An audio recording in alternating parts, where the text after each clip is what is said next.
Good evening. Tonight we are reading Lost in the Museum.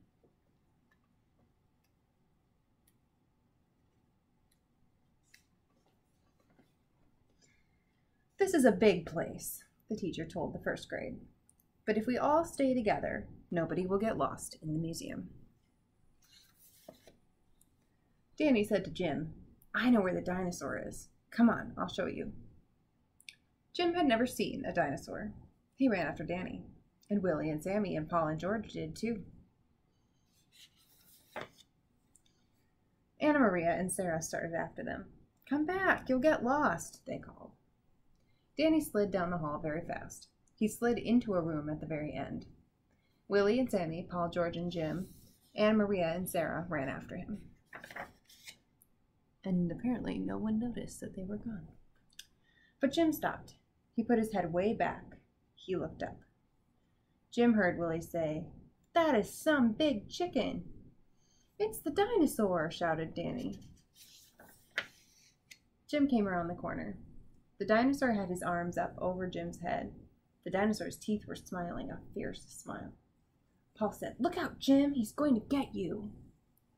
Jim turned and ran as fast as he could. "Jim, stop, I was only fooling," Paul called. The kids came running after Jim. "Don't worry, he won't hurt you," said Sammy. "That's right," Willie told Jim. "They don't have dinosaurs anymore." Paul put his arm around Jim. Anna Maria said, "It's silly to be scared." Jim knew it was silly. He wished he could be brave. "Come on, let's find the others," George said. "I think we are lost," said Sarah. "I know where to go," Danny said. They all hurried after him down the big hall, but there were too many rooms. "You got us lost," Anna Maria said to Danny. "My toe hurts," said George. "Maybe we will have to stay here all night," Paul said. Jim thought about staying all night with the dinosaur. "I will go find the teacher," he said. "You stay here in case she comes." Jim went into many rooms. He kept his eyes shut a little.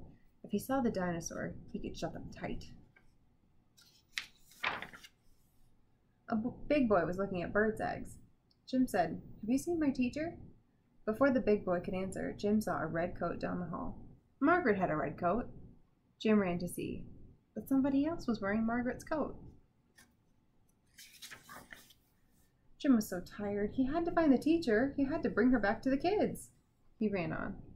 Jim saw penguins playing in the snow like first graders. He saw a mother, father, and a child deer. The father stood with one foot in the air. Jim stopped to rest. The room was dark. At first he couldn't see.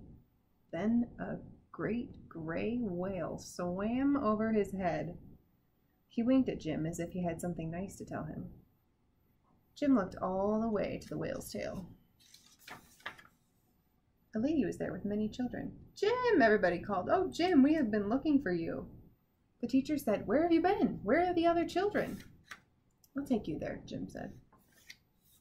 Jim started back. He went past the penguins, past the deer. This way? No, that way. There they were.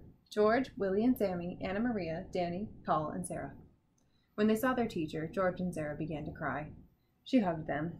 "If we had stayed together, this wouldn't have happened," she said. Willie and Sammy said, "Jim was brave. He went to find you." Yes, the teacher said, Jim was very brave.